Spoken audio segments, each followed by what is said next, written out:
As the promotional campaign for Dune Part 2 ramps up, the third official trailer has been released, brimming with intricate details that are easy to overlook at first glance. Before diving into a detailed breakdown of this trailer, it's important to keep in mind a fundamental aspect of film trailers, particularly those that we've gotten previously for Villeneuve's Dune Part 1. These trailers are often notorious for featuring scenes and dialogue that do not actually appear in the final film. This means that many of the moments, dialogue, and details we get in the trailer might be alternate takes or scenes that were ultimately cut from the movie. Despite this, the primary function of a trailer is to convey the general essence and direction of the film. Therefore, while I'll be attempting to analyze the nuances and specifics presented in the trailer, it's important to bear in mind that some of these elements may not be included in the final cut of the film. With this understanding in place, let's get started with this breakdown. We open with a shot of Paul staring at an explosion as his name is whispered by a woman. It's painted as a dream in the trailer. He wakes up with a sharp gasp, finding himself in a tent sleeping next to Chani. She comforts him saying, "It's okay. I'm here. It's been a while since you've had one of those nightmares. Tell me, what was it about?"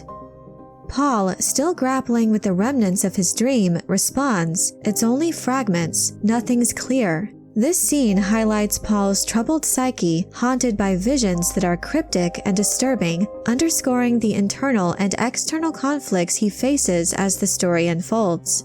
As Paul voices this response, we are presented with a series of images, starting with a thumper device used by the Fremen to call sandworms, followed by a vision of Paul rushing up to Chani on a sand dune. Then we get a glimpse into the presumably transformed Water of Life during the Fremen's ritual in which Jessica becomes their new Reverend Mother. We also get shots of the Emperor's elite Sardaukar soldiers training within what looks to be Arakeen architecture, hinting at the brewing conflict on the desert planet. The trailer also reveals another shot of Princess Irulan holding a metal scroll, which might contain a message from Arrakis about the activity of the Fremen and their prophet, or perhaps it holds information or a possible summons from the Bene Gesserit, the mysterious and powerful sisterhood to which Irulan belongs. The tension escalates with the dramatic explosion of the Emperor's tent structure on Arrakis, likely signifying the Fremen's final assault in their uprising.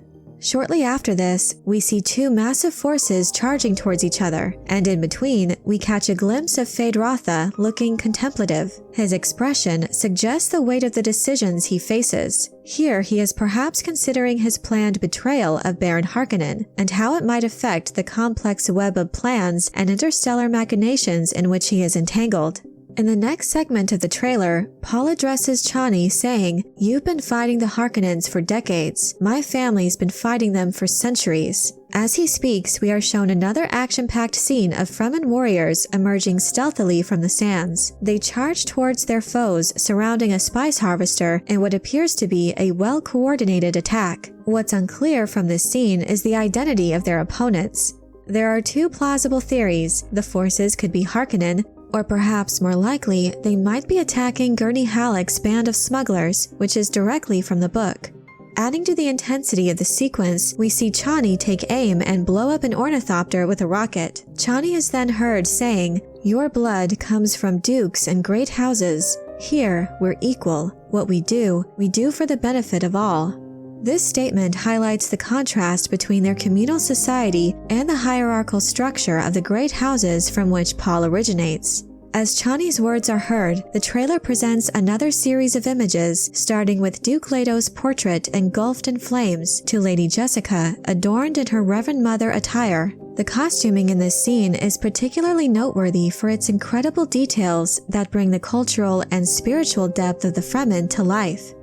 In another shot, we see the Fremen, led by Stilgar, who was captured in a moment of intense focus, squatting and peering into the distance. In the background, the Atreides hawk symbol is prominently displayed on a flag, but with a significant alteration. Instead of its traditional green, the hawk is depicted in orange with tan and brown accents on the flag. This subtle yet significant change in the insignia indicates an evolution of the Atreides forces, reflecting their integration with the Fremen under Paul's leadership and the new alliances being forged in the shifting sands of Arrakis.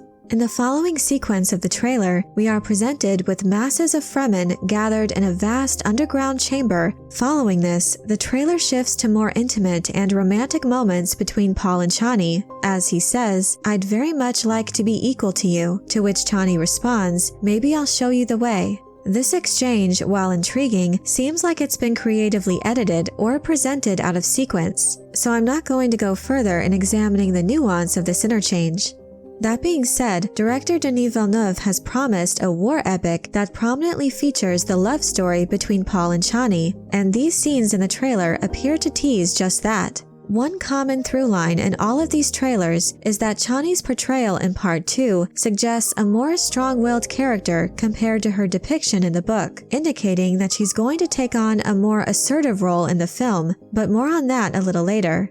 Next, we get a shot of an ornithopter flying through one of Dune's cities, presumably Arrakeen, as it navigates amidst a series of dramatic explosions. The orange hazy background atmosphere of this scene seems to mirror the shots depicting Gurney Halleck leading Fremen forces against the Beast Rabban.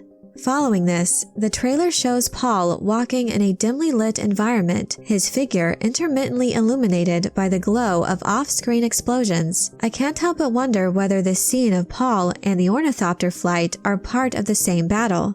The next scene features Christopher Walken's Emperor Shaddam Carino IV, who issues the command, "Deal with this prophet, send assassins." At this moment, the Emperor is unknowingly referring to Paul Atreides as the Prophet, as both the Harkonnens and the Emperor are unaware of the true identity of the Fremen's emerging leader. In subsequent scenes, we are given glimpses of Austin Butler's Feyd-Rautha, accompanied by a voiceover from Florence Pugh's character stating, "Feyd-Rautha? He's psychotic." This sets the stage for showcasing Feyd-Rautha's disturbing and violent nature. In a chilling demonstration of his psychopathy, we see him selecting his white knife as he provocatively sticks out his tongue and touches it to the blade. This gesture prefaces his brutal act of swiftly slashing the throat of one of his female aides in a single movement. We then get an overhead shot of the Harkonnens' arena, followed by scenes showing Feyd in a duel with the captured Lieutenant Landville of House Atreides. This duel is likely a representation of a significant scene from the book, specifically Feyd's 100th gladiatorial match. These scenes collectively help to paint a vivid picture of Villeneuve's take on Feyd-Rautha's menacing persona and the brutal world he inhabits.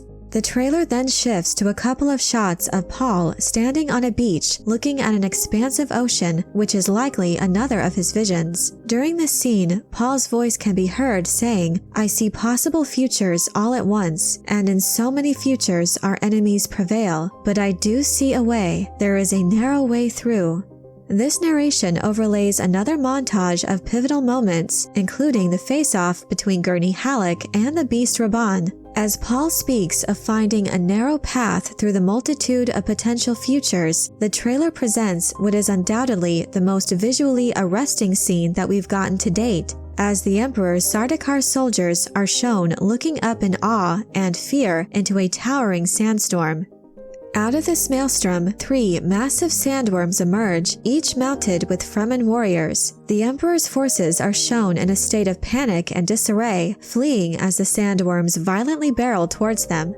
In the book, this moment occurs shortly after the destruction of the Shield Wall, a crucial structure that previously protected the city of Arrakeen and its surrounding areas from both the brutal sandstorms and the sandworms. The opening scene of the trailer showed the wall's destruction, which enabled the Fremen to unleash the full power of the desert, cementing victory in their battle against the Emperor's unprepared forces. This sequence highlights the tremendous scale and intensity of this epic war for control over Arrakis.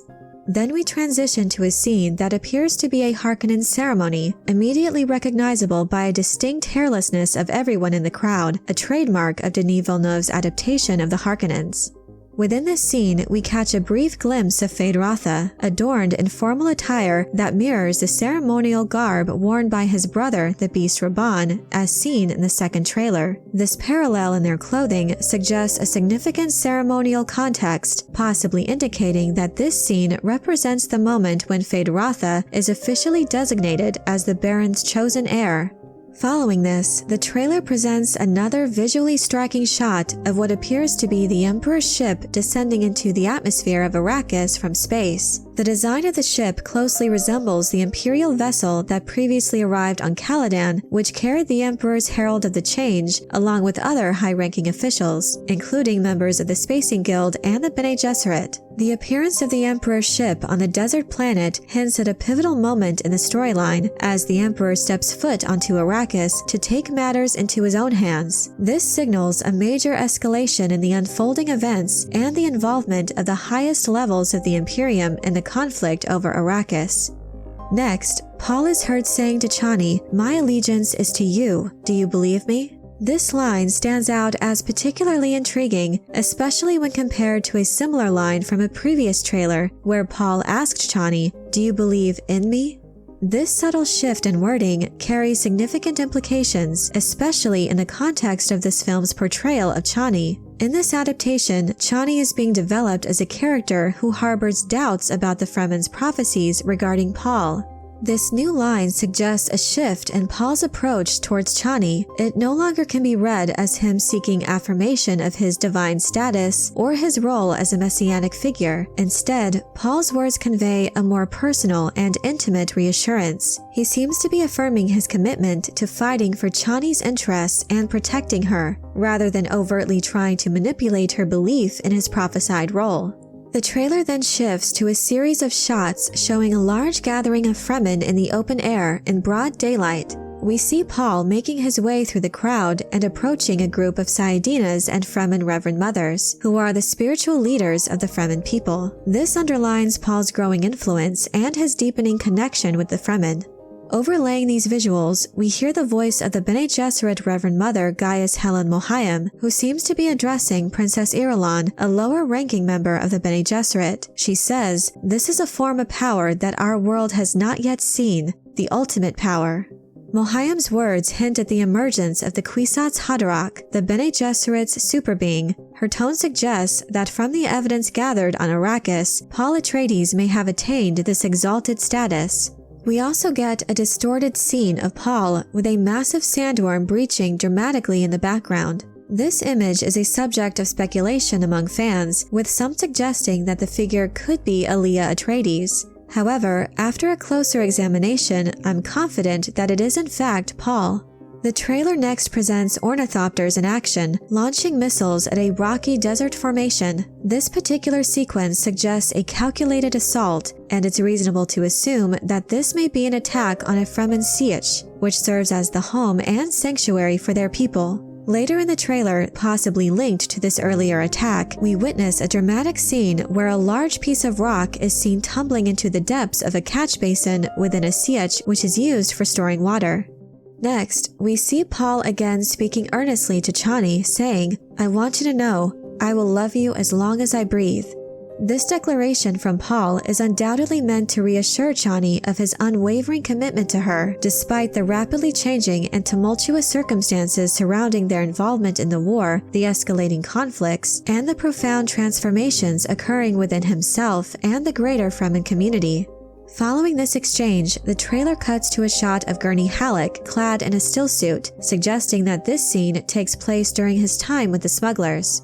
The sequence then shifts to an intense moment featuring an exploding spice harvester, which might be a part of the Fremen's attack on Gurney's smugglers. This raises anticipation for the eagerly awaited reunion between Paul and Gurney, a moment that was shown in the second official trailer. Following this, Chani is heard saying, "You will never lose me, as long as you stay who you are." This line from Chani helps to convey the deep connection she shares with Paul. As Paul finds himself increasingly consumed by prescient visions and faces the transformative pressures of leadership, Chani's words serve as a poignant reminder and a grounding force. They set the stage for one of the central story arcs of Dune, Paul's struggle to maintain his sense of self amidst the tumultuous events unfolding around him, a struggle that continues into the events of Dune Messiah. For Paul, Chani represents more than just a partner. She is his anchor, the stabilizing presence that helps him retain his sanity as he navigates through the chaos of past, present, and future catastrophes.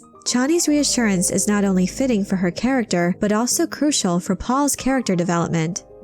Next, Reverend Mother Gaius Helen Mohayim is seen at the climax of the film, standing beside the Emperor as she confronts a victorious Paul Atreides. Her words, "Consider what you're about to do, Paul Atreides," are delivered with a tone of fear and concern, reflecting the Bene Gesserit's deep-seated anxiety over the potential disruption of their meticulously crafted, generations-long plans. Mohayim's statement is intentionally cryptic, as she tries to maintain a veil of secrecy while attempting to exert some level of control over Paul.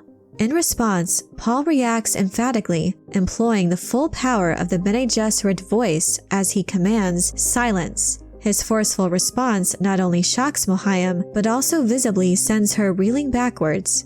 This exchange highlights the tense and complicated relationship between Paul and the Bene Gesserit, and it showcases the extent of Paul's acquired powers and his willingness to assert them. The scene will no doubt serve as a powerful demonstration of the shifting power dynamics and the growing rift between Paul and the traditional power structures he is increasingly challenging.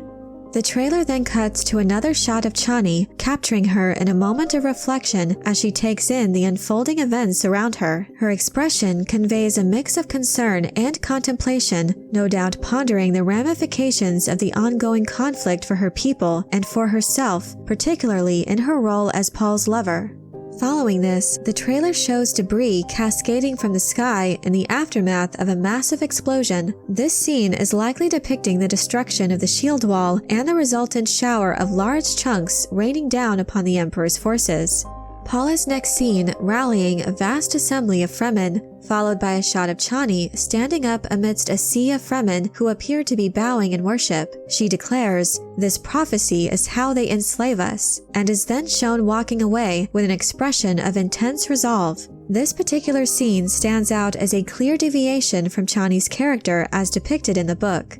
This portrayal suggests a Chani who harbors doubts and dissent regarding the Fremen's growing fervor for Paul as their prophesied leader, and most importantly, in the nature of the prophecy itself. While the story of Dune does feature voices of dissent within the Fremen ranks, such skepticism never originally emanated from Chani's character. Chani is herself a Sayadina, a sort of lower priestess among the Fremen who plays a vital part in many of their rituals. Therefore, in the book, far from being a critic, she's only ever depicted as a supporter of their religious customs and beliefs. In the trailer, however, Chani is portrayed not only as a voice of caution against the unifying zeal that Paul's presence incites among the Fremen, but also as someone who has knowledge of the manufactured nature of the Fremen's messianic prophecies. At the very least, this kind of outburst would likely trigger challenges from fellow Fremen who would not be content to idly stand by and let someone seemingly slander their dearly held beliefs. This deviation in Villeneuve's adaptation also raises questions about how this might impact the love story between Paul and Chani. This reinterpretation of her character introduces a major potential conflict in their relationship, as it places her in opposition to the very cause that is bringing the Fremen together under Paul's leadership. Essentially, Chani is denouncing the subjugation of her people through false prophecies, while being romantically involved with the individual who is playing the part of the false prophet. Along with this, however, it's important to consider Paul's previous statements from earlier trailers, where he strongly dismisses the notion that the prophecies he is fulfilling offer any true sense of hope to the Fremen. He is also admonished by Gurney to not look down on the fact that the Fremen see him as a prophet, encouraging him to use it. So it seems that Paul is uncomfortable with taking on this role as their Messiah from a very early stage. This suggests the possibility that both Paul and Chani are aligned in their efforts to challenge the prophecy and merely wish to free the Fremen from Harkonnen oppression. However, the overwhelming evidence and signs of Paul's fulfillment of these prophecies may be too compelling for the Fremen to overlook, leading them to disregard both his and Chani's attempts to dissuade them from their belief. So if this is the case, Paul and Chani would be in lockstep, seeking to free the Fremen from all forms of enslavement, both physically and ideologically. As a fan of the book, I'd much rather see Paul and Chani be supportive of each other and aligned in thought, rather than have her be painted as a voice of opposition against him. Another part from the books that may help to contextualize this scene is that at a certain point, Paul's primary objective is to mitigate the impact of the impending jihad. Chani's vocal opposition to prophecies that lead to the jihad, if it is painted to be in alignment with Paul's sentiments, might indicate that the creative team behind this adaptation are choosing to shift these efforts to prevent the jihad to an earlier stage in the Fremen's conflict for Arrakis. This approach could serve to highlight both Paul and Chani's increasing sense of powerlessness to halt the impending conflict. By giving Chani a more prominent role in echoing Paul's objections, this could serve to amplify the sense of inevitability and helplessness surrounding the jihad. And again, this would more faithfully position her as a key supporter of Paul if he, at this point, is endeavoring to challenge and speak out against these prophecies. Another plausible interpretation of this scene could be that it represents a vision experienced by Paul, depicting the potential consequences if he were to disclose the true nature of the Fremen's manipulated prophecies to Chani. In this vision, Paul might foresee the turmoil and conflict that such a revelation could cause, particularly for Chani. This foresight could lead him to a pivotal decision to withhold the truth about the Bene Gesserit's impact on the Fremen's beliefs. By choosing not to reveal this information, Paul could be acting to shield her from the risk of violent reprisals that could arise due to her perceived blasphemy. That being said, Chani's line appears consistent with her previous dialogues from earlier trailers, indicating a recurrent theme in her character's portrayal and suggesting a continued resistance to the widespread acceptance of Paul's prophesied role within the Fremen community. Following this, the trailer shows a Fremen poised with maker hooks, preparing to ride a sandworm. Shortly after this, we hear Paul shouting, "Chani," and in the next clip, she is shown steering a sandworm while glancing back over her shoulder. The trailer also reveals an overhead view of 5 sandworms converging on the Emperor's forces in what appears to be their final assault. This is complemented by ground-level shots capturing the Sardaukar in retreat. More footage shows the Fremen riding atop a sandworm, brandishing a flag with the Atreides hawk symbol. The next moment showcases the Fremen as they successfully shoot down an ornithopter from the sandworm's back. The trailer culminates with a whispered forewarning, "You are not prepared for what is to come," as we see a figure, presumably Paul, depicted in a distant, slow walk towards the camera, traversing the expansive desert landscape. Overall, this trailer offers another spectacular glimpse into what promises to be an epic conclusion to Denis Villeneuve's 2-part adaptation of Frank Herbert's Dune. A notable absence for many fans is the lack of a glimpse at Paul's sister, Alia Atreides, a character whose appearance is perhaps the most eagerly anticipated. Although it may be frustrating, I also admire the fact that these trailers have revealed so much of the film while managing to keep certain elements, especially those pertaining to Alia, shrouded in mystery. I feel that until this point, the trailers have skillfully built anticipation without divulging all the surprises that are likely in store for the audience. I'm now left with feelings of excitement and curiosity, eager to see how many of these elements will be included in the final cut of the film and what other surprises await. But I'm curious to know what you think about the 3rd official Dune trailer. Are there any particular details or lines of dialogue that stand out to you? Let me know your thoughts in the comment section below. I hope you enjoyed this video. Leave a like if you did, and be sure to subscribe for more Dune and other sci-fi and fantasy news and lore. And if you're looking for other ways to show your appreciation, you can check out my Patreon page, where members get access to exclusive content and perks. Thank you all so much for your support. And as always, have a very nerdy day.